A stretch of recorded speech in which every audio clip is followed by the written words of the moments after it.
Bismillahirrahmanirrahim. Assalamualaikum warahmatullahi wabarakatuh. Baiklah, untuk mempersingkatkan waktu, perkenankan saya Mira Hartati selaku moderator dari kelompok 8 yang akan mengatur jalannya presentasi kita di pagi hari ini.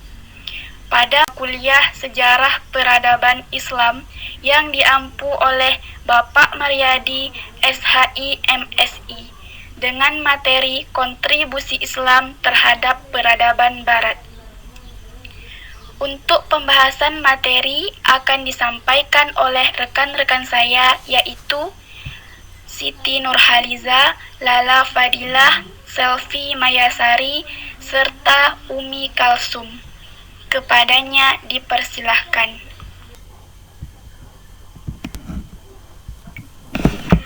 Pembahasan yang pertama, awal mula berkembangnya peradaban Islam di Barat.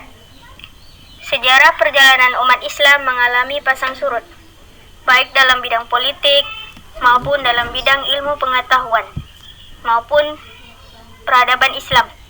Hal ini menyebabkan umat Islam mengalami masa kemunduran. Kebesaran yang dialami pada masa lalu menyebabkan umat Islam mengalami kemunduran dan kehancuran. Sementara dunia Barat mengalami kemajuan setelah mereka pernah terlelap tidur akibat daripada dogmatis dari pemuka gereja selama berabad-abad lamanya. Akibat kekuasaan gereja yang begitu dominan dalam berbagai aspek kehidupan pada masa itu menyebabkan bangsa Barat khususnya Eropa mengalami keterbelakangan dalam aspek kehidupan, utamanya dalam hal perkembangan ilmu pengetahuan dan peradaban. Proses peradaban Islam masuk di kesadaran dunia Barat akan adanya peradaban Islam sebenarnya telah dibangun oleh Rasulullah sejak masa-masa awal dakwah Islam. Pada tahun ke-6 Hijrah, Nabi mengirimkan utusan-utusannya kepada raja dan ratu dari negara tetangga.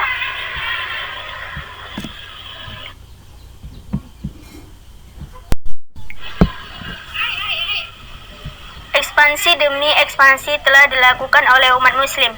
Sekaligus ekspansi wilayah agak terhenti pada masa Utsman bin Affan serta Ali bin Abi Thalib akibat persoalan politik di kalangan umat muslim sendiri, akan tetapi itu tidak menyurutkan semangat mempertahankan wilayah kaum muslimin yang telah diambil alih oleh mereka. Penaklukan selanjutnya adalah pada masa pemerintahan Bani Umayyah, tepatnya pada masa Walid bin Abdul Malik. 1. Andalusia atau Spanyol. Islam pertama kali masuk ke Spanyol pada tahun 711 Masehi melalui jalur Afrika Utara. Spanyol sebelum kedatangan Islam dikenal dengan nama Iberia atau Asbania, kemudian disebut Andalusia ketika negeri subur itu dikuasai bangsa Vandal. 2. Sisilia. Dunia Kristen Latin ini merasakan pengaruh Muslim melalui Sisilia. Serangan pertama ke Sisilia tahun 652 Masehi, ketika kota Siracusa dimasuki dan kekuasaannya tenggelam saat itu juga.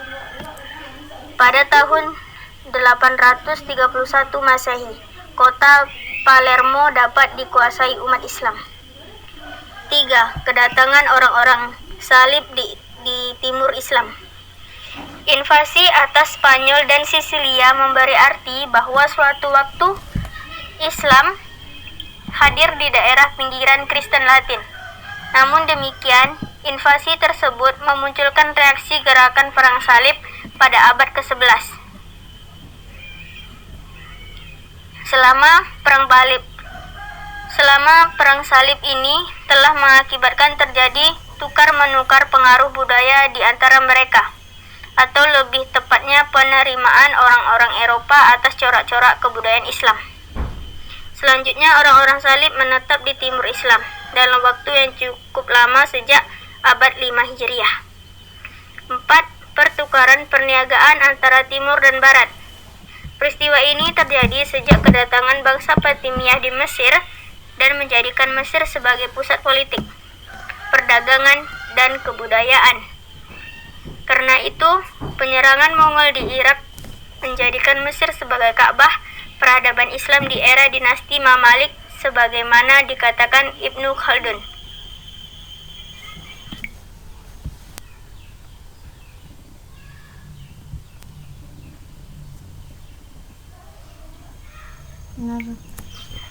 B. Pengaruh peradaban Islam di dunia Barat. Dengan kedatangan Islam ke Spanyol, merubah tatanan baru dan pencerahan terhadap bangsa Eropa dengan sebuah peradaban baru, yakni peradaban Islam yang dibawa oleh bangsa Arab dan masuk melalui Spanyol. Karenanya, sulit dipungkiri kemajuan Eropa tidak bisa dilepaskan dari pemerintah Islam di Spanyol. Montgomery Watt menyebutkan bahwa pengaruh kebudayaan Islam atas Barat dengan 3 hal. Pertama, sumbangan orang Arab ke Barat tidak diragukan lagi, terutama dalam hal-hal yang menyokong perbaikan tingkat kehidupan, memperkokoh basis materialnya. Kedua, sebagian besar orang Eropa kurang menyadari pengaruh orang Arab dan karakter Islam yang mereka ambil. Ketiga, kesastraan orang-orang Arab yang menyertainya telah merangsang tumbuhnya imajinasi Eropa dan kejeniusan politik orang Romawi. Di antara bukti-bukti pengaruh Islam di dunia Barat dapat diklasifikasi dalam beberapa bidang sebagai berikut. A. Intelektual. Penerjemahan-penerjemahan yang dilakukan oleh umat Islam dari berbagai bahasa terkait dengan filsafat dan ilmu-ilmu yang lain mengantarkan umat Islam mencapai puncak kejayaannya.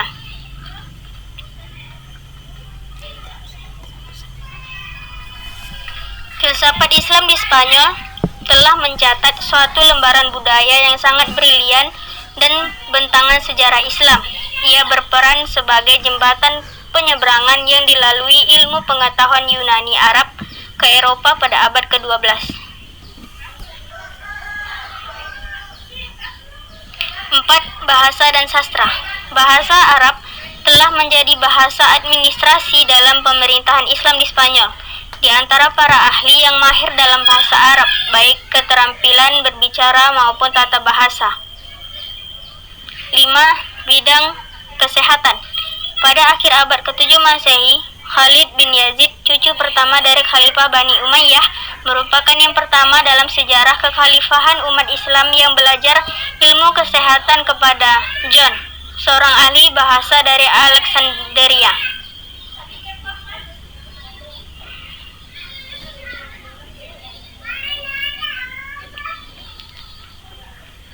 B. Kemegahan fisik.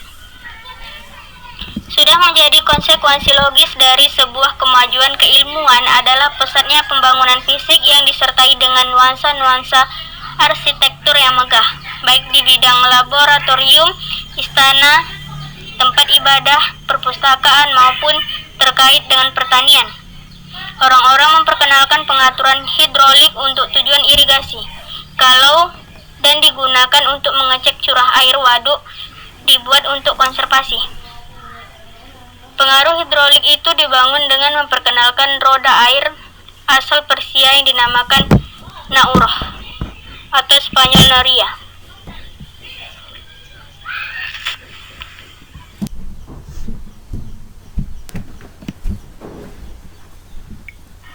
B. Eropa dan sentuhan peradaban Islam. Melalui interaksinya dengan dunia Islam, Eropa menyadari keterbelakangan dan ketertinggalan mereka. Interaksi tersebut menyebabkan adanya sentuhan peradaban Islam terhadap mereka. Proses persentuhan itu terjadi melalui konflik-konflik bersenjata, seperti dalam Perang Salib, maupun melalui cara-cara damai seperti Andalusia dengan orang Muslim di tanah Islam itu sendiri.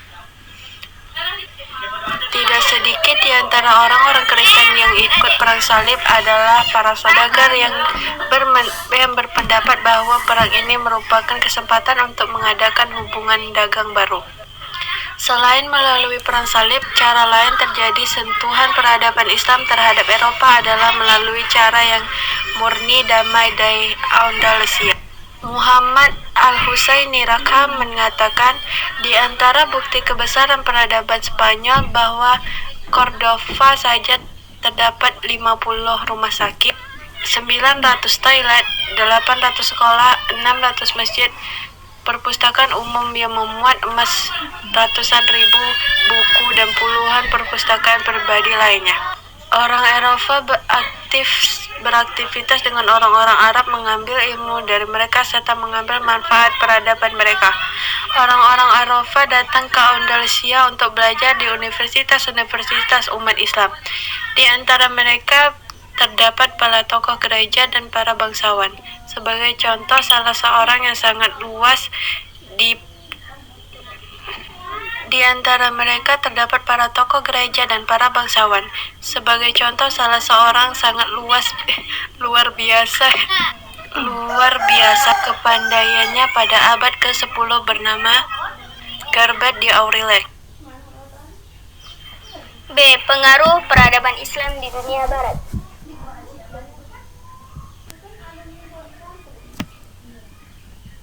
Orang-orang Eropa belajar di universitas-universitas Andalusia itu melakukan gerakan penerjemah kitab para ilmuwan Muslim yang berbahasa Arab ke bahasa Indonesia itu.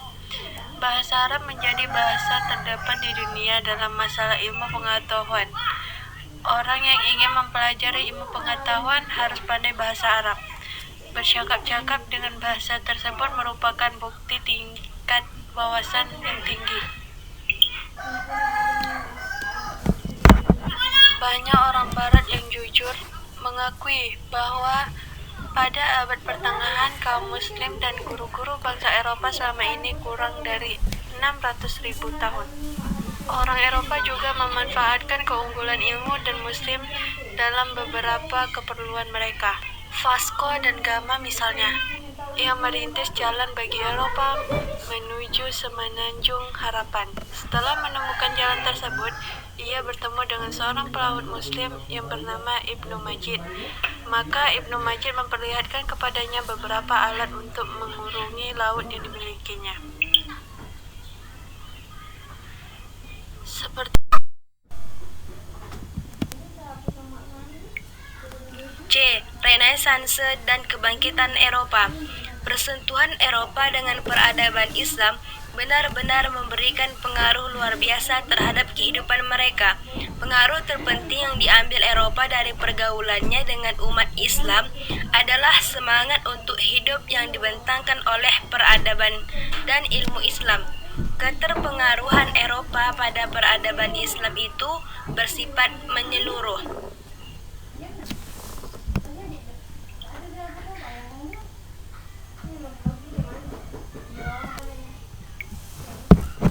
Hampir tidak ada satu sisi pun dari berbagai sisi kehidupan Eropa yang tidak terpengaruh oleh peradaban Islam. Akhirnya pada abad ke-15 muncullah gerakan di Eropa yang dinamakan Renaissance. Renaissance berasal dari kata Renascimento yang berarti lahir kembali atau rebirth sebagai manusia yang serba baru. Renaissance diartikan sebagai kelahiran kembali atau kebangkitan kembali jiwa atau semangat manusia yang selama abad pertengahan terbelenggu dan diliputi oleh mental inactivity. Renaissance disebut juga abad kebangkitan karena ia adalah awal kebangkitan manusia Eropa yang ingin bebas dan tidak lagi terbelenggu sebagai kehendak untuk merealisasikan hakikat manusia sendiri.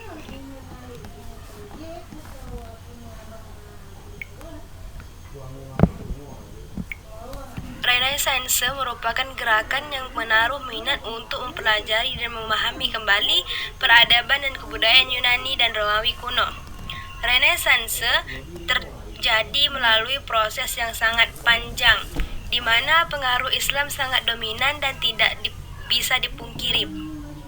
Kehidupan intelektual di Eropa sebagai warisan pemikiran yang mulai dikembangkan pada abad ke-12 menyebabkan berkembangnya ilmu pengetahuan sejati yang sebagian besar maju berkat penggunaan ilmu pasti dari kalangan filosofis bangsa Arab.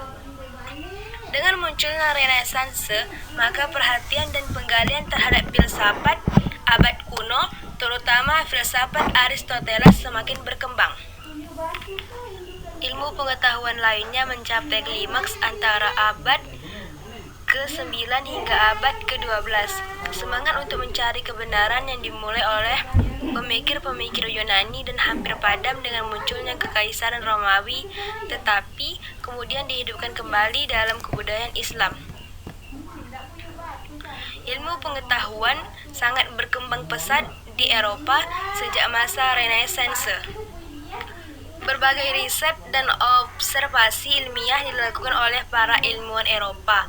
Dalam kenyataannya, banyak penemuan para ilmuwan itu yang bertentangan dengan doktrin gereja.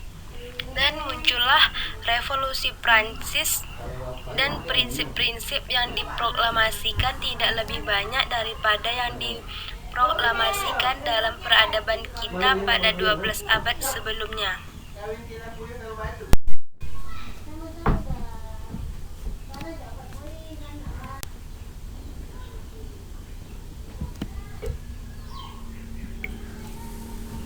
D. Pengaruh kebangkitan Eropa terhadap dunia Islam. Pada saat Eropa mulai bangkit dan melaju dengan pesat dalam berbagai bidang kehidupan, dunia Islam justru mengalami kemunduran dan keterbelakangan dalam berbagai bidang kehidupan. Pada saat itu, umat Islam dipimpin oleh Turki yang memegang tampuk kekhalifahan. Bukti keterbelakangan Turki di bidang ilmu dan teknologi bisa dilihat pada kenyataan bahwa baru pada abad 16 Turki mampu mendirikan industri kapal, sementara pencetakan, pusat pelayanan kesehatan serta akademi-akademi militer seperti yang terdapat di Eropa baru memasuki Turki pada abad 18.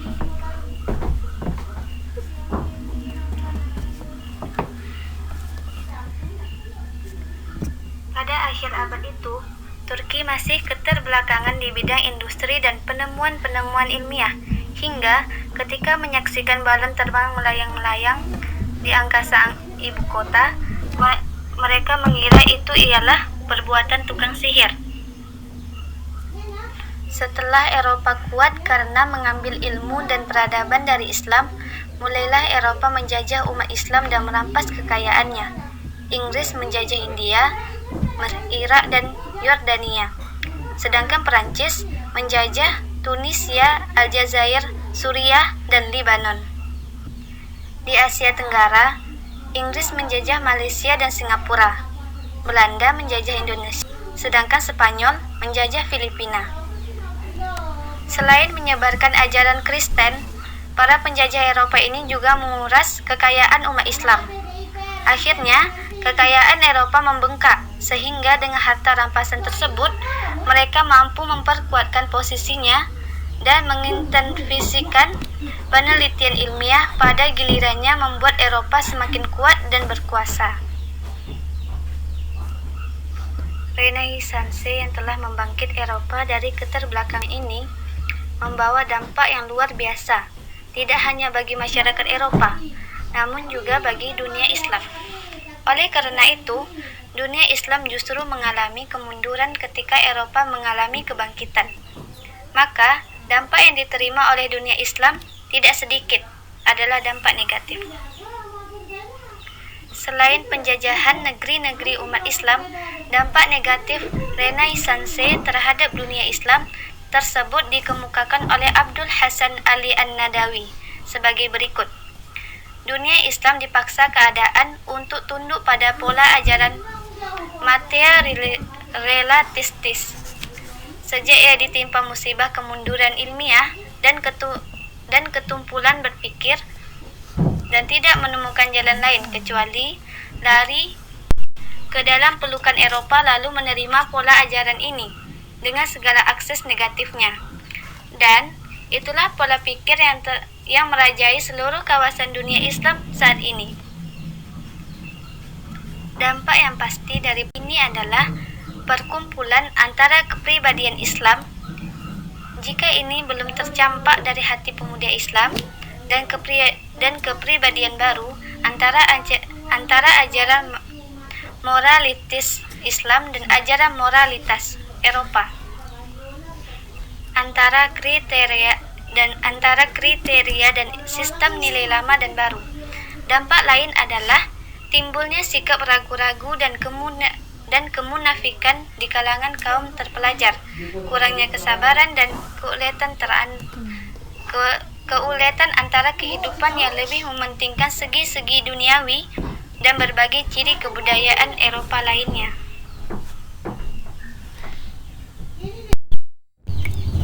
Baiklah, sampai di sini pembahasan dari kami. Apabila ada kata-kata kami yang salah, kami mohon maaf. Cukup sekian dan terima kasih. Kami akhiri. Wassalamualaikum warahmatullahi wabarakatuh.